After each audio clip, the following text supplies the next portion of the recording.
You're right. Money is a great motivator at very low levels. But I think players are going to want to make the moral choice at the end of the...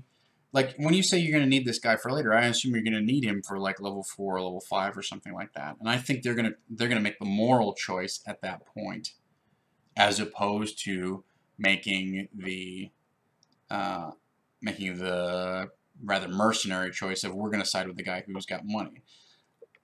Ultimately, I think it's a far stronger hook for you to run this guy out of business and then uncover who the culprit is and have them side with the original tavern owner to get vengeance and run that guy out, run the big wealthy merchant guy and get payback against that guy.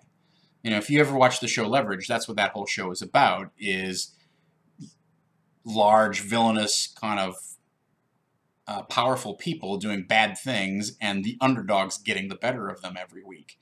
So I would suggest to you that that's a much more satisfying and engaging twist on the situation than trying to anticipate or force them into, well, can't they really understand that he needed to run this guy out of business? Because why does he need to run that guy out of business? It's a malicious and evil act. So, maybe he didn't know about it. Maybe he wanted a competing tavern owner to get out of the business or whatever. I think you're setting up a far more appealing villain than you are setting up somebody that the players are going to come around and I can't think. Here's the thing. What's the question you need to ask yourself? What is this wealthy patron's motivation? And number one, what's his motivation for hiring and sponsoring the party? You have to figure that out. But number two, what is his motivation for running this guy out of business? If it's just money, then he's a jerk. And I don't see why the party would be inclined to take his side later on or be understanding. Oh, you were greedy? You wanted to be greedy? Pay the guy back. Give him his bar back. That's going to be their argument, right? But if there's some other motivation that's driving him, oh, I have a personal vendetta against this guy. He had an affair with my wife, and we ended up getting divorced, and she has now moved off to another town, and I miss her horribly, and I have a personal I've sworn personal vengeance against this guy. Well, then they might go, oh, that's a little, that was a little extreme what you did, but we can understand. So the motivation of money for low-level characters is fine, but the motivation for a wealthy guy to go after an underdog type of NPC character, if it's money, then that guy's just a greedy bastard, right? And in order to make him sympathetic on the part of the players, you need to look at motivations and hooks for that NPC that does not involve money, that is deeper and more personal. And maybe it's something that's connected to the party. It could be something such as, well, I sponsor all of your adventures because I've adopted one of the kids as my own, essentially my own son of a sort, and I want to make sure that he has money and that he's able to do stuff, etc., etc., etc., right? And the reason I'm running this guy out of business is he was the one who contributed to that character's father dying. So it's kind of it's a vengeance hook that way.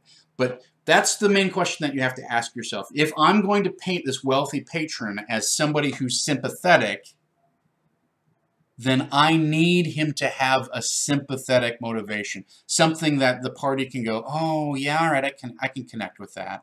Because being possessed by a demon, that's borderline. Oh, well, then we just purge the demon from him, and he goes, oh, I realized what I did. That was awful. That was a terrible, evil thing that I did. Here, have your tavern back. And then the plot makes sense, if they can uncover that loop. Although I think that's a very dangerous premise to play with in terms of, he's been possessed by some sort of shapeshifter or other otherworldly force. So that's problematic. But you've got to give him a motivation that the party is going to find sympathetic. You can't just decide that he's sympathetic. That doesn't work. Or that I need him because I need him. So that is our hour and a half today. I hope that gives you some ideas to chew on there, PB Dragon. I think when you answer those questions of like, what's the history between these two guys? Why does this guy want to run this guy out?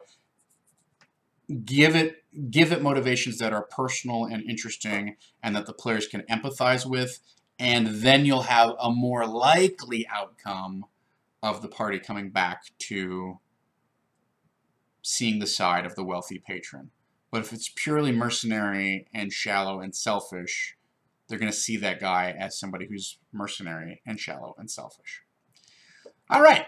Very good. Thanks so much, everybody. Thanks to everybody who tuned in. I'm sorry if we lost some people there. We had a little burp in our internet, but I think we're back. Unfortunately, I'm going to end the stream here. I will be back Tuesday at noon.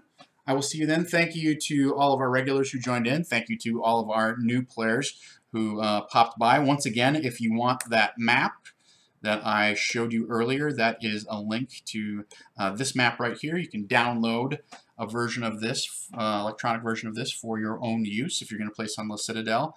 The rest of the week tonight we have Star Wars Edge of the Empire, Never Tell Me the Odds with host David Crennan. Tomorrow night is Wild Cards. Saturday, of course, is Phoenix Dawn Command. And Sunday, you can go back and watch Session 2 of the Iron Keep Chronicles and catch up on anything that you missed out, or just enjoy it a second time.